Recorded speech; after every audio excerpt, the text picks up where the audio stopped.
जय श्री कृष्ण। आप सभी को चैत्र मास शुक्ल पक्ष कामदा एकादशी के पारण दिवस की ढेरों शुभकामनाएं।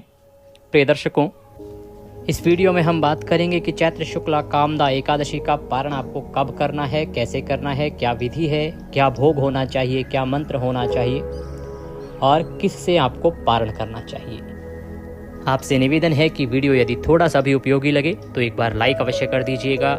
अपने व्रत की सफलता के लिए कमेंट बॉक्स में अवश्य लिखिएगा जय श्री हरि या ओम नमो भगवते वासुदेवाय। आप देख रहे हैं देवभूमि ज्योतिष संस्थान का यूट्यूब चैनल सत्या बाय देवभूमि। हम यहाँ सभी व्रत और त्योहारों की सही शास्त्रीय जानकारी कम शब्दों में कम समय में बताते हैं। हमारा एक प्रतिष्ठित चैनल है देवभूमि धार्मिक, जहाँ हम विस्तार से जानकारी प्रस्तुत करते हैं और इस चैनल पर हम बहुत कम समय में शॉर्ट में आपको सभी जानकारी प्रदान करते हैं। यदि चैनल पर नए हैं तो सब्सक्राइब कीजिएगा और बेल आइकन को अवश्य प्रेस कीजिएगा।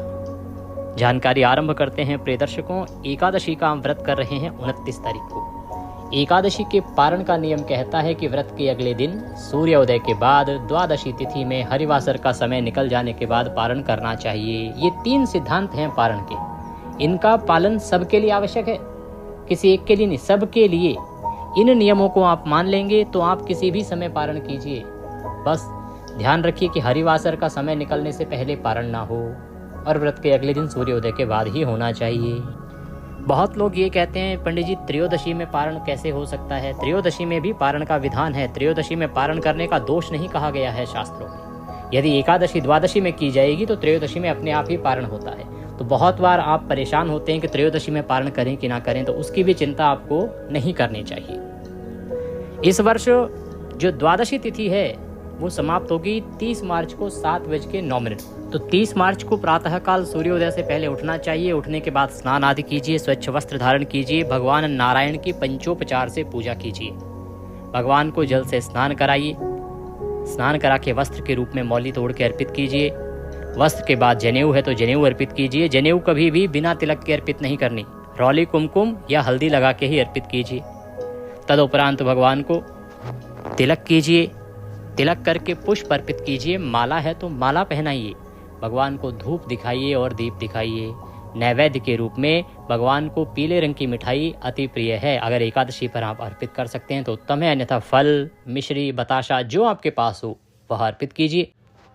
उसके बाद जलाचमनी के रूप में 1 चम्मच जल अर्पित कीजिए भगवान को। तांबूल, पान का पत्ता लीजिए, उस पर 2 लौंग, 2 इलायची, 1 सुपारी रख के तांबूल के रूप में अर्पित कीजिए। तांबूलम पूंगी फलम शुभ दक्षिणायाम शुभदो वरदो भवाहा, और हाथ जोड़ के नमस्कार कीजिए।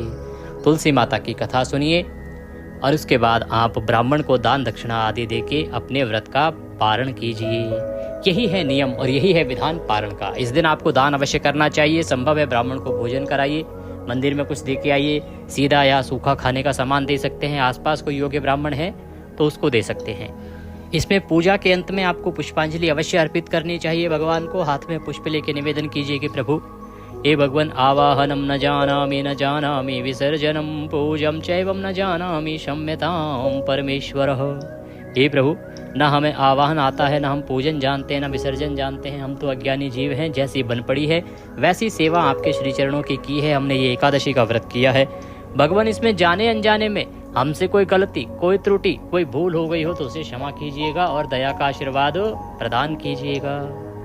इस प्रकार से आपको अर्पित करने के लिए हमारे पास कुछ नहीं है। तन मन धन सब आप ही का है भगवान। हमारे पास केवल क्या है? मालती मलकादाति सत्पत्रादि संयुक्तम पुष्पांजलि मया दत्तम ग्रहणाम परमेश्वरः।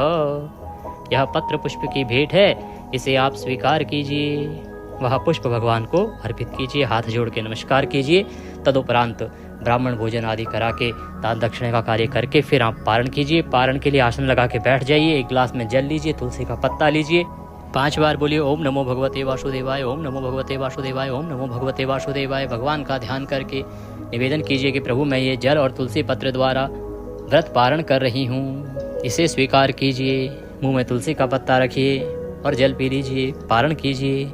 इसके बाद जो भी आप अन्न खाएंगे वो वही खाना है जिससे आप भगवान को भोग लगा रहे हैं। पीले चावल का विधान कहा है, पीले चावल का भोग लगा सकते हैं या कोई भी शुद्ध सात्विक भोजन आप भगवान को अर्पित कर सकते हैं।